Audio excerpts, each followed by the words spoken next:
L1 to L5। ঠিক আছে, তাহলে সেই ক্ষেত্রে পেশেন্ট এলে আমরা তাদের কিভাবে করব? তাদের আমরা করব কি, একটা সাইড টার্ন করে নেব। আমি একটা সাইড টার্ন করব, হয়েছে। পজিশন দেখবে পেশেন্টের, পেশেন্ট কিন্তু জানে না, পজিশন তোমার উপরে লক্ষ্য করবে। জাস্ট এই পেশেন্টের এইভাবেও তুমি একটা ট্র্যাকিং করতে পারো, যেটা আমি কালকে নিচে দেখিয়েছিলাম। আমি আগে নিচেটাই দেখিয়ে দিই, তাহলে কনফিউজ হয়ে যাবে। এই একটা হলো, এই পজিশন করলাম, একে নেকটাকে এইভাবে করব, এটা এই দিকে করব, ওকে। তাহলে আমার বডিটা কি হলো, টুইস্ট হয়ে গেল, ওকে। তাহলে আমাকে বেশি প্রেসার দিতে হবে না। তাহলে আমি এইটাকে সাপোর্ট করব যাতে এটা ডিসলোকেট না হয়ে যায়, আর এইটাকে আমি এই দিকে ঠেলবো, এটাকে আমি এই দিকে ঠেলবো।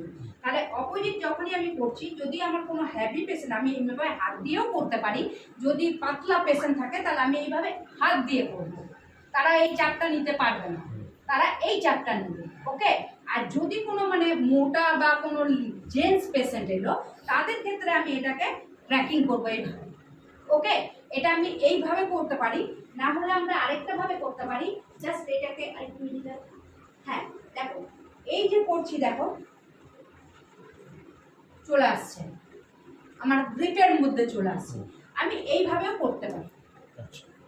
এটা আমাকে পেশেন্ট, দেখো আমার যদি মনে করো বেডের কোনো বাড়িতে তুমি গেলে, এবার তোমাকে তো ওই বেডেই করতে হবে। তখন তোমাকে বেডের মধ্যে ধরো কেউ যদি নিচে না নামতে পারলো, তাদেরকেও এইভাবে করা যায়। এই যে করে দিলাম, এই পাটাকে এই করলাম, জাস্ট এইটা করে আমি এইভাবেও করতে পারি।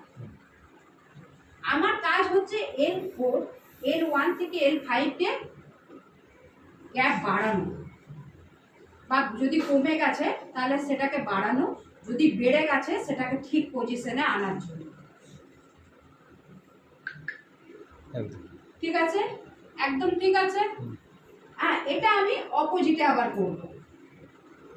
অপোজিটে যখন করব তখন আমি ওকে চেঞ্জ করব, বলবো ওই দিকে যা, ঠিক আছে। যেমন ও ওই দিকে গেল, এবারে ও জানে বলে পজিশনটা নিয়ে নিচ্ছে, কিন্তু যদি কোনো পেশেন্ট আসে সে পজিশন জানে না, তাকে আমাকে একদম 90 ডিগ্রিতে করে নিতে হবে।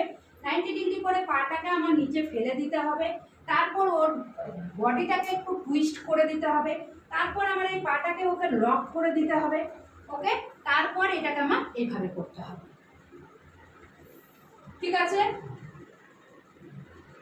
হ্যাঁ।